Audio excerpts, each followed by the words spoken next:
Tere, head vaatajad! Te saade Meeskond tegi intervjuu vene keele ja kirjandusõpetaja Nataliaga, kes innustab inimesi enda mugavustsoonist välja astuma. Tere kõigile!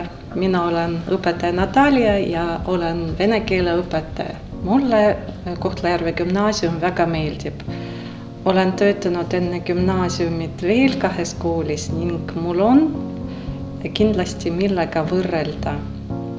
Ja tuled gümnaasiumi sisse ja satud kohe teise maailma.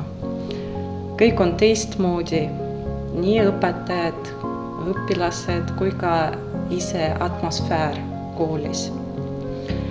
Ja võin öelda, et Kohtla-Järve gümnaasium on tõesti eriline kool ja me kõik peame seda hindama.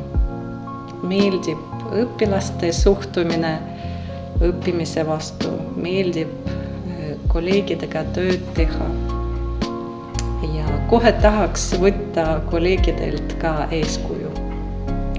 Eriti toovad mulle rõõmu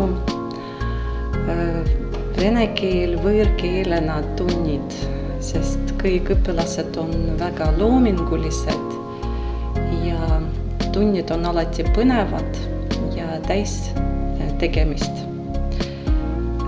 Lisan seda, et näiteks eelmine nädal meil oli väga hea üritus koolis, mis oli seotud eesti ja vene keelega ja eesti-vene kultuuriga, oli palju külalisi ja selline koostöö kolleegidega ja õpilastega ühendab meid veel rohkem ja tahaks teha veelgi rohkem ja me seda kindlasti teemegi.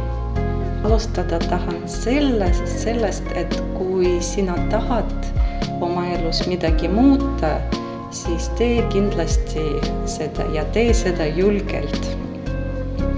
Olen töötanud 15 aastat Jõhvi põhikoolis, kus olin inglise keele õpetaja ning mul üldse ei olnud mõtet, et ma üks päev otsustan kuskile ära minna sealt.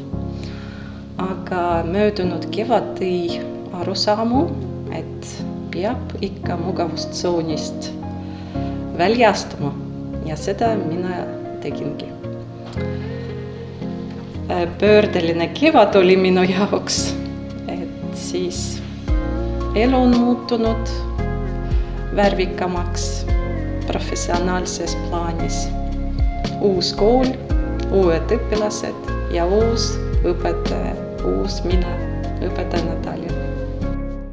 Täname vaatamast! Me loodame teieni tuua veel inspireerivaid lugusid meie koolist.